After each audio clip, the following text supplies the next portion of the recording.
Hey! Anyways, welcome to my drawing process. So if I do a really big drawing, I usually do it on my sketchbook since it's so much easier to get the proportions right, and that's my eye. Anyways, sorry if that scared you. So if it's like a close-up headshot or something, I usually do it on my phone, but if it's something bigger, like a full body, then I do it on my sketchbook, just to sketch. Yeah, I do a sketch in my sketchbook. Yep, floor is made of floor.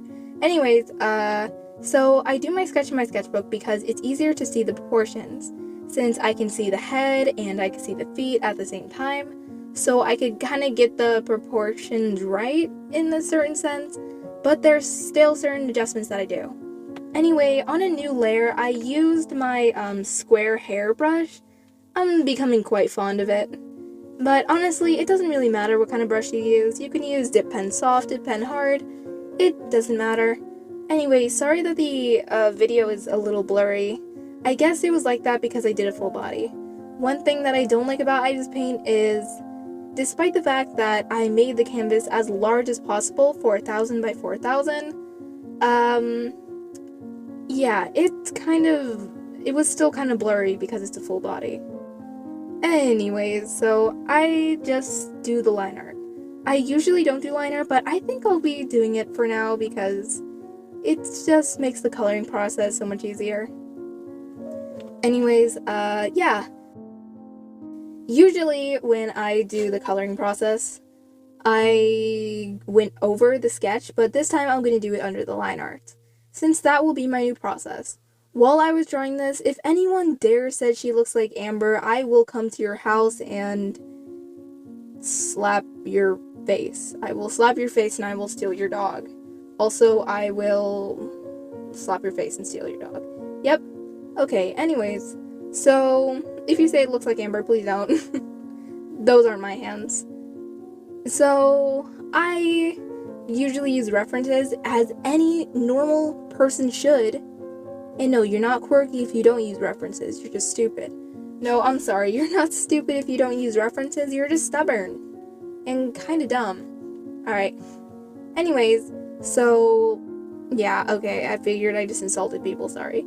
Anyway, you should use references for things that you don't quite understand.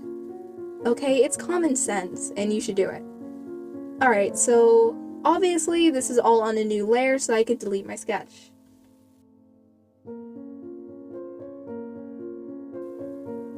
Now we're in the coloring stage. That purple that you see, that's all a selection layer. I usually select the background, then invert it so only the character is selected. Then I cover everything with a gray layer, and then I fill it in. So if anyone says, oh, this is red and brown, it looks like Amber, please, shut up. I'm sorry. just don't. My hair is brown, so I decided to make my OCs with brown hair because I want to get comfortable with myself, since I started getting uncomfortable with the beauty standards of, oh, blonde hair, blue eyes, so pretty. It's like, dang.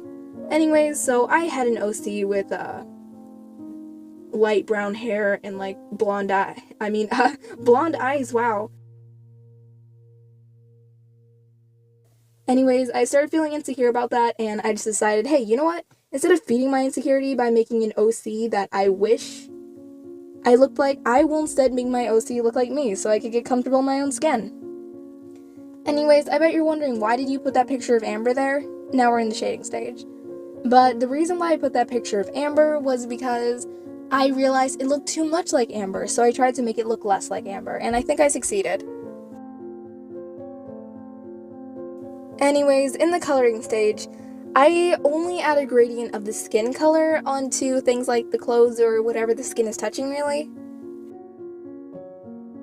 Also, once again, I'm sorry if I sound like a smoker. I'm still having issues with my throat. I need to edit out all my voice cracks. So, yeah. Okay. I usually just go over with the simple big shadows first. I pretty much always shade the skin first. And then I move on to the clothes that share the most similar colors. Like, if I shade white clothes, I'll also shade the gray clothes. Whereas if I shade the red thing up there, I'll also be shading the things on her belt. I don't exactly know what that is. Anyways, this is more like a filler post since I'm working on tutorials and such, but I'm homeschooled. My parents are great. I love them, but they don't exactly, they're not really there for me. So I had to deal with all my studies on my own. I don't have a teacher since I'm homeschooled. I can't go to school, can't go to public school for reasons. Being I'm half-bred and there's a lot of discriminatory issues. You know, caste system, yay. Love that thing. Yeah. Anyway, so since I'm not attending any public schools, I can't use their modules, yada yada yada yada. I dropped out of school a long time ago. Maybe that's some sort of story time that I'll tell in the future.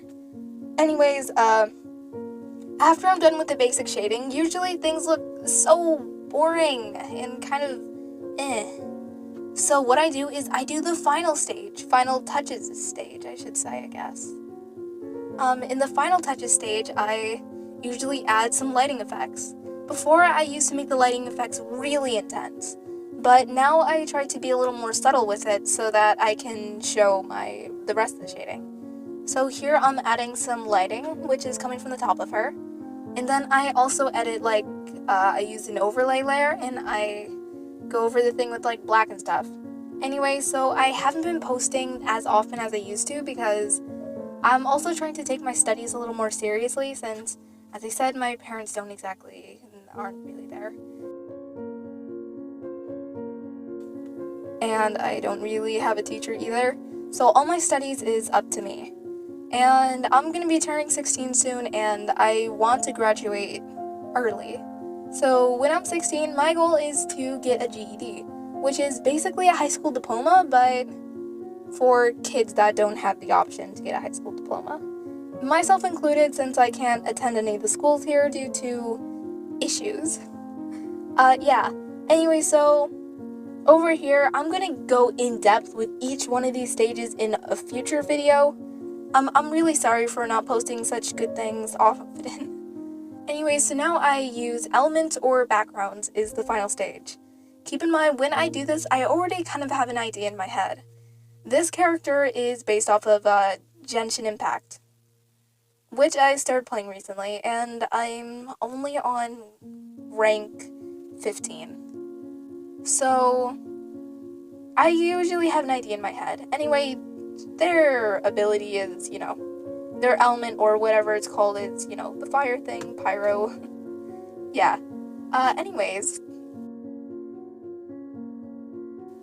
Okay, yeah. Anyways, I really like this kind of flowy fire thingy. I didn't want her to have a sword or a bow or something, because if I was in that world, I probably wouldn't be able to use any of that. So she kind of uses a magic kind of thing, it just shoots out of her hands. God knows why it doesn't burn her legs or arms. Anyways, so sorry, I've just been trying to take my studies a little more seriously because, I don't want to fall behind. But I'm actually quite on track. I took a few tests just today to see if any of my knowledge was lacking, and actually I'm pretty much on my grade level. The only thing that I could work on is my spelling, since I misspell a lot. So I could just work on my spelling and definitely on my Filipino history. I hardly ever study Filipino history, and I only study American history usually. My reason for that is it's what's in the test. But even though what's in the GED test, I feel like I should still know Filipino history, since even though pretty much every single Filipino that I met to face never accepted me because I'm just a little halfy, yay, it's okay. Well, because of those kind of things, I kind of got a little bitter over the years, and I discarded a lot of things, such as the language and the history. But after opening YouTube and people started, speaking Tagalog towards me, or started saying, oh, my favorite, one of my favorite YouTubers is also Filipino. Having you guys call me Filipino, even though I'm just half, makes me really, really happy because, I never had that before. I was just told, go back to America, go back to your country, normal stuff. Okay. Anyways, also announcement. I have my commissions open. you can go to my Instagram to DM me, or my Twitter, or you can contact me through my Gmail. Anyway, the links to my socials are in the description. Also, thank you for the fan art. Sorry for rambling on about random things here. I'll go in depth on every single one of my steps in future videos. Thank you so much. I really do love you all, and thank you.